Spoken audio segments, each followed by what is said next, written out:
Hi students, in this video we will learn the various tips to answer map and diagram labeling questions in IELTS listening. The IELTS listening sample test in this lesson will teach you how to answer map and plan labeling questions. These come up regularly in the exam and are particularly common in section 2.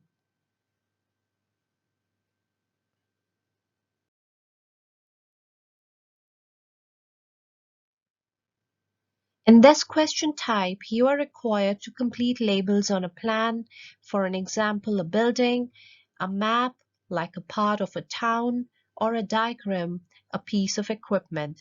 You might be given a list of possible answers, or you will have to select the answer from the recording itself.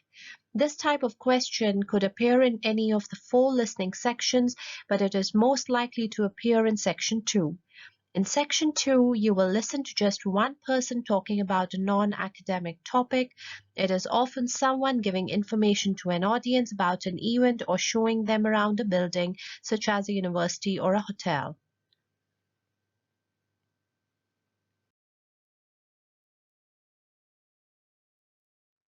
Let's take a look at few examples.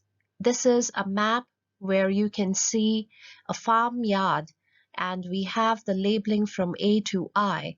Now below, if you see from 15 to 20, you have to locate the different areas in the map and identify the correct location.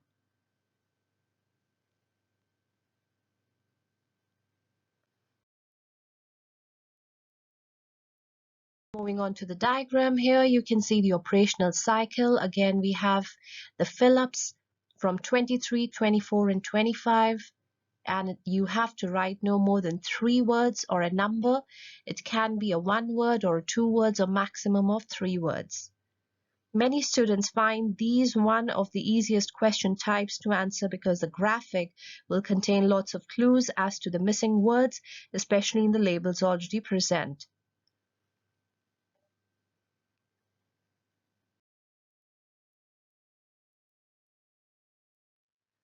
Moving on to the strategy and tips, let's take a look at the first tip, which is reading the information.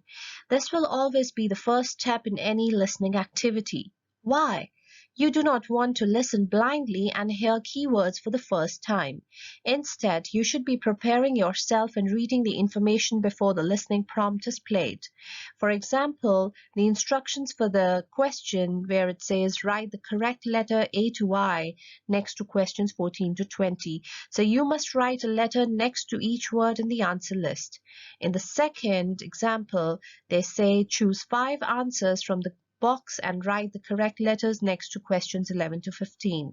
In this case, you will write your answer on the plan itself.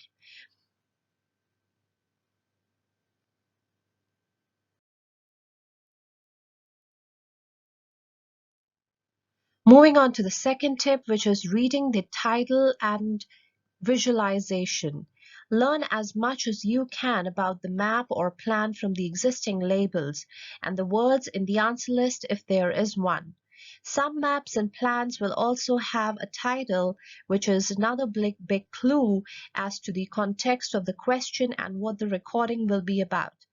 The more familiar you are with the vocabulary and the layout of the graphic, the easier it will be to understand and follow what the speaker says. Moreover, visualize the place they are describing whilst the person is talking. Note down any possible answers, but be careful with the distractors like this was the library, but we decided to move it down to the end of the corridor. Use signposting language like next room we are about to see is, or if you now follow me to help you understand each stage of the talk.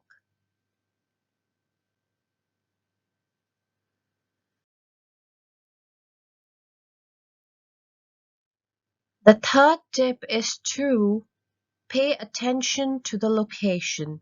To do well in map and plan questions, you need to understand the language of location and direction. Location is where something is in relation to another object or place. On the other hand, direction is the position towards which someone moves or faces. Here we can look at few examples like near, next to, in front of, beside, between, across from.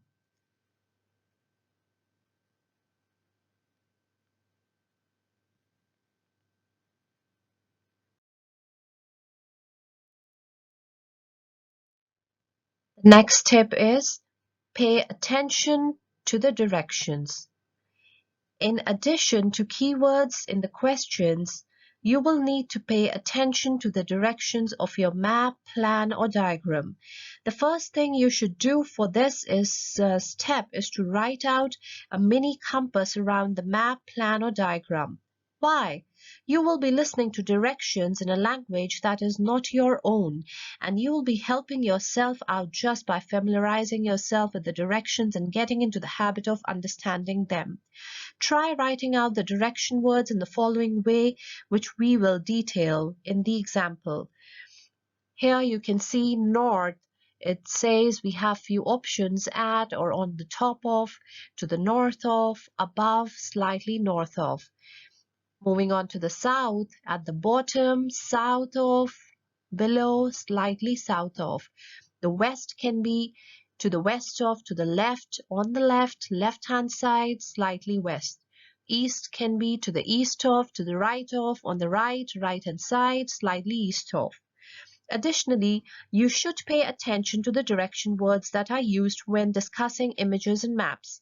This will help you answer the questions quicker and keep up the pace of the speaker. You should pay attention to these words, which will help you write the correct type of answer. We have included some of the common words here.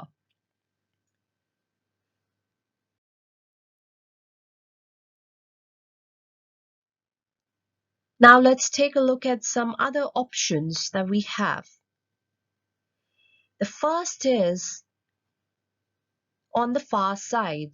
This means that it is on the opposite side of something.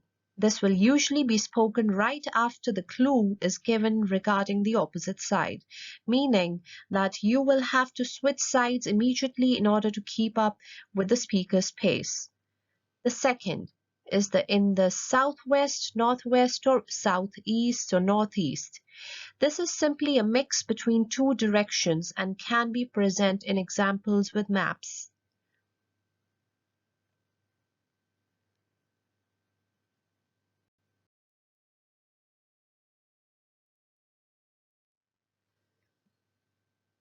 Next is in the middle or in the center of. This is simply in the center or middle of the diagram or map. This can also be the center of something explicitly stated in the example. Example, in the middle of the library or in the middle of the street. The next is inside or outside. This is usually used in a map and will designate the area in which something is located. It will be either outside or inside of something.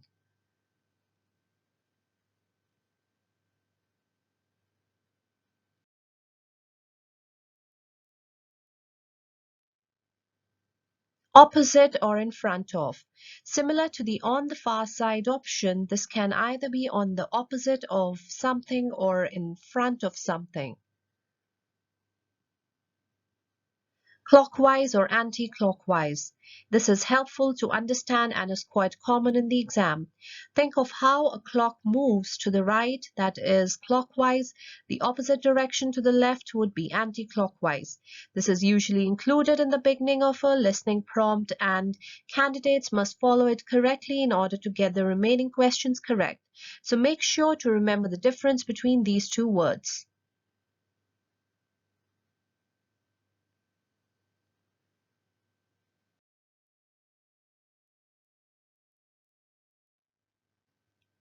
A bit beyond. This is a common phrase for maps. Usually it'll come right after a landmark and then right before another. For example, the grocery store is a bit beyond the library. In this case, this means that the library would be just a bit farther than the grocery store. Right past. This is another common phrase for maps. Similar to the a bit beyond phrase, this will come right after a landmark and then right before another. For example, the police station is right past the shopping center. In this case, right past signifies something that is close by.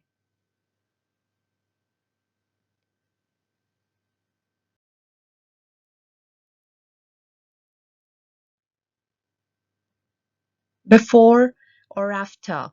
This will be spoken when something occurs prior to something else. For example, the Children's Center is before the History Museum. In order to understand the direction, you will need to pay attention to the prior directions and follow the path of the speaker. For this reason, this will usually not be one of the first directions spoken. After. This will be spoken when something follows something else. For example, the Children's Center is after the History Museum.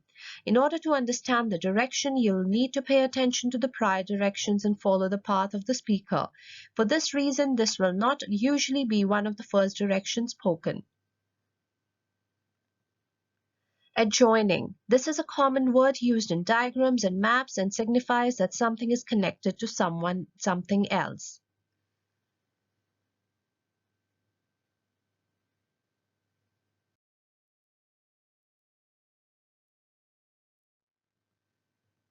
Enter through or via. This is usually included in maps and shows how one can go into another area of the map. For example, after entering through the kitchen, you will go through the library lobby.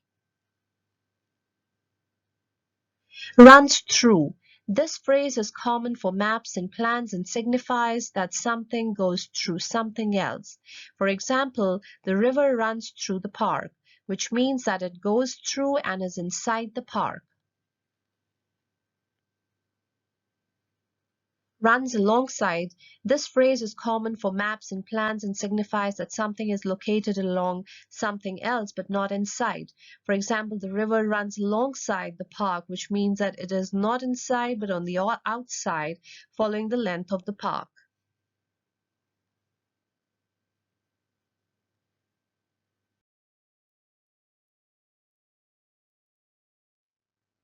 So it's time to practice. Now here, take a look at the map below and you will hear the recording and you need to answer the questions. Here you can see 15th, 16th, and 17th. So you get some time to listen to the recording and take a look at the map. Now the recording begins. Beep. Well, we are at the top of the tower and we are going to look at the view from each direction. Out to the east, the large buildings about a kilometer away are on the Olympic side. There's an indoor arena for gymnastics, a stadium for track and field, and a swimming pool for races and synchronized swimming and also diving. If you look carefully down there, you can see the train lines. The Olympic side has its own station to encourage the use of public transport. There is also a car park, but it only holds a limited number of cars. The formal park has some specially created water features. If you look out here to the south, you can see a circular ornamental pond, and around to the west you can relax and sit on a bench to smell the flowers in the rose garden. And finally, up to the north, if you look in front of you now, there's a lake with a small island in the center. You can hire rowing boats at the boat shed, which you can't see from here. But if you look through the trees, you can see the cafe, which was lovely views across the water. Okay, let's climb down now. We will go now and have a look at the nature reserve section of the park, which has opened up natural wetland to the public. Beep. Okay, now here, let's take a look at the 15th point on the bottom right, where it says the station. So the answer is car park when it says out to the east, the large buildings about a kilometer away. And when they talked about the Olympic site, they also mentioned near the station there is also a car park. Moving on to the 16th point, the answer is Rose Garden. So when they talked about the formal park around to the west, they said you can relax and sit on a bench to smell the flowers in the rose garden. And the 17th point, the answer is cafe. Here, when they talked about looking through the trees, you can see the cafe, so it was nearby the trees. So I hope this practice solves your queries.